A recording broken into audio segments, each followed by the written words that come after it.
Hi hello నమస్తే అందరు ఎలా ఉన్నారు? Welcome back to my channel. ఈరోజు మన రెసిపీ వచ్చేసి చికెన్ దమ్ బిర్యానీ ఎలా చేసుకోవాలో చూపిస్తాను. 2.25 kg చికెన్ తీసుకున్నాము. చక్కగా వాష్ చేసి ఒక స్ట్రైనర్లో వేసుకొని పక్కన పెట్టేసుకున్నాము. ఈ చికెన్ బిర్యానీ ఆల్మోస్ట్ మాకు 10 to 12 మెంబర్స్కి సరిపోయింది ఈజీగా.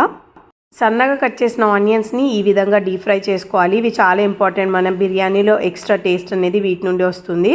పెద్ద బగోనా తీసుకొని ఒక 2.25 kg చికెన్కి మనం ఎంత ఆయిల్ యూస్ చేస్తామో ఆయిల్ అయితే బగోనాలో వేసుకోవాలి.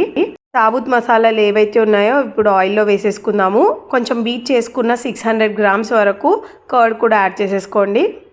ఇప్పుడు ఇందులోనే ఒక టీ స్పూన్ అంత అల్లం వెల్లుల్లి పేస్ట్, పసుపు, 2 10 rupees ప్యాకెట్ చికెన్ మసాలా వేసుకున్నాను. ఒక స్కూప్ నిండా కారం పొడి వేసుకున్నాను. ఇందులోనే చాప్ చేసిన కొత్తిమీర, పుదీనా కూడా వేసుకోండి. రుచికి సరిపడంత సాల్ట్, ఇంకా ఒక స్పూన్ అంత ధనియా పౌడర్ వేసుకోండి. ఇప్పుడు అన్ని మసాలాలు కరెక్ట్గా కలిపేసుకోండి ఈవెన్గా. అండ్ ఇందాక ఫ్రై చేసి ఆనియన్స్ పెట్టుకున్నాం కదా, అవి కొన్ని వేసుకోండి, మొత్తం కాదు. అండ్ ఒక 2 టమాటాలు ముక్కలు చేసి ఇందులోనే యాడ్ చేసేసుకోండి, లేదంటే స్కిప్ చేయొచ్చు. అండ్ మసాలా మొత్తం టేస్ట్ చేసి చూడండి అంత సరిపోయిందా లేదా అని. దాని తర్వాత మనం ఇందాక వాష్ చేసి పెట్టుకున్న చికెన్ ముక్కలు ఇందులో యాడ్ చేసేసుకోండి. ఒక లెమన్ని స్క్వీజ్ చేసి ఇందులో యాడ్ చేసుకోండి. తర్వాత 2 మిరపకాయలు ఈ విధంగా కట్ చేసి ఇందులో జస్ట్ వేసుకోండి. మినిమం 1 hour మ్యారినేట్ అయితే చాలా మంచి టేస్ట్ వస్తుంది. అండ్ ఫ్రైడ్ ఆనియన్స్ అయితే రెడీగా ఉన్నాయి. ఇందాక డైరెక్ట్గా బగోనా ఏదైతే మ్యారినేట్ చేసుకున్నామో అది డైరెక్ట్ గ్యాస్ మీద పెట్టేశాను నేను, ఎక్కువ క్వాంటిటీ ఉంది కదా. ఈ బాస్మతి రైస్ దీంతో 2 తీసుకున్నాను కొలతకు. అండ్ వాష్ చేసి ఒక అరగంట పాటు నానబెట్టాము. ఒక పక్కన వాటర్ వేడికి పెట్టాము. ఇందులో మసాలా ఐటమ్స్ యాడ్ చేసుకోవాలి. ఇందులోనే బాగా సాల్ట్ ఇంకా నెయ్యి కూడా వేసుకోవాలి. సాల్ట్ కరెక్ట్గా లేదంటే రైస్ కొంచెం చప్పచప్పగా ఉంటుంది, సో చూసుకొని యాడ్ చేసుకోండి. చికెన్ కుక్ అయ్యేలోపు మన రైస్ కూడా రెడీ అయ్యేటట్టు చూసుకోవాలి. వేడిగా ఉన్నప్పుడు అసెంబుల్ చేస్తే ఏంటంటే మనకు దమ్ చేయడానికి చాలా టైం పట్టదు అన్నమాట. ఒక 80% నేను కుక్ చేసుకుంటాను. ఇలా టచ్ చేయగానే విరిగిపోయేటట్టు ఉండాలి రైస్. సో ఒక పక్కన చికెన్ కూడా ఉడికిపోతుంది. చికెన్ కుక్ అయ్యి ఆయిల్ అంతా సెపరేట్ అవుతుంది. ఇప్పుడు రైస్ కూడా ఆల్మోస్ట్ రెడీ అయిపోయింది. వంపేసి ఇంకా అసెంబుల్ చేసుకోవడమే. చికెన్ ఒక 90% కుక్ అయింది. ఈవెన్ రైస్ కూడా 80 to 90% కుక్ అయినా నో ప్రాబ్లం.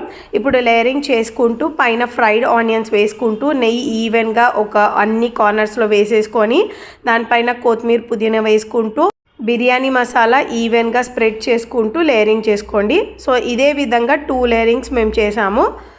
ప్రతి లేయర్కి ఇలాగే చేసుకున్నాము. ఫ్రైడ్ ఆనియన్స్ వేసుకొని, కొత్తిమీర, పుదీనా వేసుకొని, నెయ్యి వేసుకొని, దాని తర్వాత ఫుడ్ కలర్ వేసేసుకోవాలి లాస్ట్లో. ఇంక పైనుండి బిర్యానీ మసాలా వేసేసుకొని ఇప్పుడు మనం దమ్కి పెట్టాలన్నమాట.